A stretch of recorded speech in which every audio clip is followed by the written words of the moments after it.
একটা জিনিস খুব সূক্ষ্ম দেখবেন যে আমার পার্সোনাল লাইফ নিয়ে তারা বেশি খুব উৎসাহিতভাবে দর্শকদের কী যেন বোঝানোর চেষ্টা করছেন। তো জমি দখল এক সাবজেক্ট, আমার পরিবার নিয়ে আমাকে নিয়ে নোংরা কথা বলা এটা আরেকটা সাবজেক্ট। মানে ওনারা কি চাচ্ছেন, কি বোঝাতে চাচ্ছেন, এটা আমি হয়তো ক্লিয়ার, কিন্তু আপনার হয়তো ক্লিয়ার না। আমি মৃত্যুর আগ পর্যন্ত তাদের মানে কাঠপুতুল হিসাবে তাদের কাছে থেকে যাব, এটা একটা চাওয়া তাদের।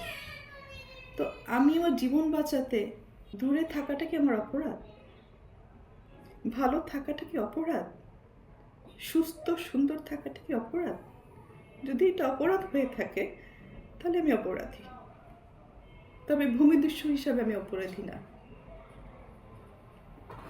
আমি আমার মাকে, আমি কিছু ভিডিও ক্লিপিংস দিব আপনাদেরকে, আপনারা দেখে জাজমেন্ট করবেন এটা কি কোনো মা, এটা কি কোনো বোন? আমি নিজে অবাক হই যে আমি কাদের জন্য করেছি, কেন করেছি। অনেক হিসাব মিলাতে পারি না, যার কারণে আমি সব কিছু থেকে দূরে চলে গেছি। আমি আর কতদিনই বাঁচব? যে কদিন বাঁচতে চাই একটু সুন্দরভাবে বাঁচতে চাই, একটু ভালো থাকতে চাই।